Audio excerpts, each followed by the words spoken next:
Thanks, Joe. Yes, Keir Patterson. I am the Big Tas General Section President. It's my great pleasure to introduce the Honourable Anthony Albanese MP today. Anthony has represented the inner west of Sydney as a federal member for Grainless since 1996. He has served in a number of roles in the Rudd-Gillard government, including Deputy Prime Minister, Minister for Infrastructure, Transport, regional development and local government, Minister for Broadband Communications and the Digital Economy, and also Leader of the House. I'm seeing there's a message that you'll be here in 1 minute, so hopefully this introduction is well timed. He was named Infrastructure Minister of the Year in 2012, and in 2010 was named the Aviation Minister of the Year for producing Australia's first ever aviation white paper. I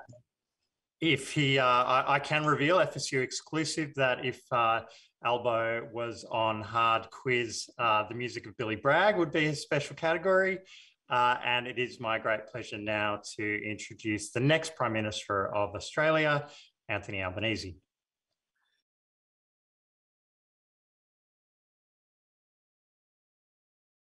Can I begin by acknowledging the traditional owners of the land on which we meet, respectively, and pay my respect to their elders, past, present and emerging. And on behalf of the Australian Labor Party that I have the great privilege of leading, recommit to the implementation of the Uluru Statement from the Heart in full, including a constitutionally enshrined voice to Parliament. Can I thank Julia for the invite, Wendy Streets, who's the Queensland Secretary and of course a member of the ALP National Executive, and thank all of your members, just some of the heroes of the pandemic. It is trade union members who got Australia through the pandemic in spite of having a government that was failing to establish purpose-built quarantine, that failed to secure enough vaccines. Your members continued to make sure that the economy functioned, that people could get access to financial services, and you continued to do it in a way that brings great credit to your members. So I very much thank you. Look, we've just seen the delay in my appearance here was that the government was busy losing votes on the floor of the House of Representatives, where you had Labor, all of the crossbenchers, and even a government member voting against the government in favour of a National Integrity Commission. It lost 2 votes, and the only reason why it wasn't proceeded with was that it didn't get to an absolute majority, so a technical issue. But it really underlines the fact that this is a government that has stopped governing because it's incapable of doing so. Having been in office for almost a decade, shooting for a second decade in office, they don't have an agenda for the present, let alone a vision for the future. We're seeing real wages continuing to go backwards. They're expected to go backwards over the next 4 years. We've seen a rise in insecure work, including in your sector. This is a government that are failing to properly define casuals, for example, that are failing when it comes to closing the gender pay gap on today of a day where we speak about the international recognition of the need to eliminate violence against women and children.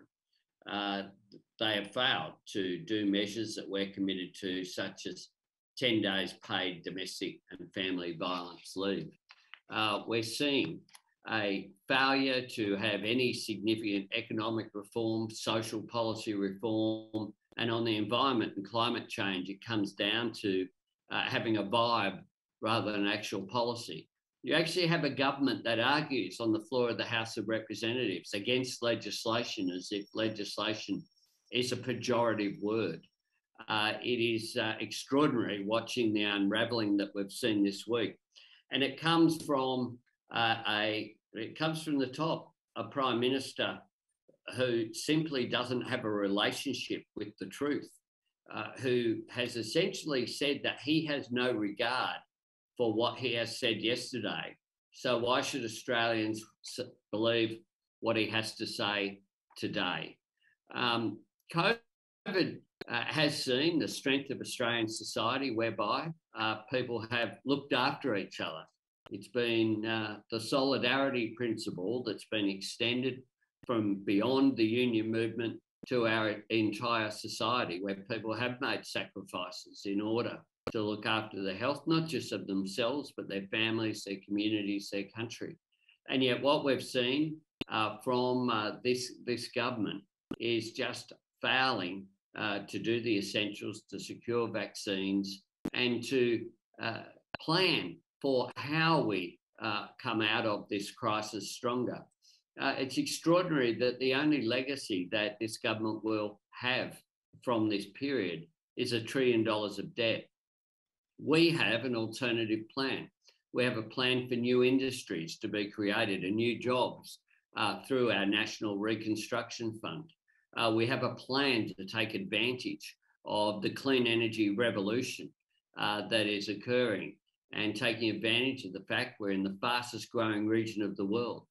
Now, that fact means that in areas such as yours, in the services sector, we can be a powerhouse in the Indo-Pacific region for financial services. We can be a base, not just for domestic activity, but provision of financial services into the region that can see the Australian economy greatly benefit.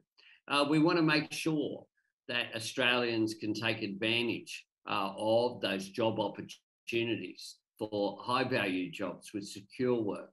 We'll create Jobs and Skills Australia that will look at where will the jobs be in 5 years, 10 years, 15 years time? How do we train Australians for those jobs, blue collar and white collar jobs? We think that that is absolutely critical.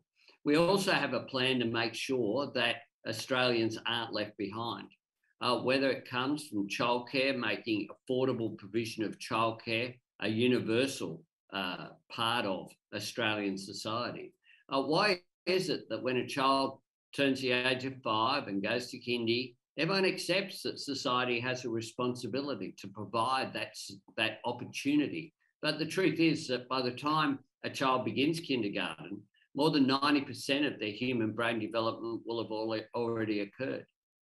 We should be increasing women's workforce participation, lifting productivity and benefiting children by this universal provision of affordable childcare. It's particularly important in feminised industries such as yours to enable people to not have to get out of the workforce for whole periods. It's absurd that for many women, working a 4th or a 5th day means actually taking a cut in wages, in the wages not keeping up with the costs of childcare. It makes no sense whatsoever, and it needs to be seen as not a welfare measure.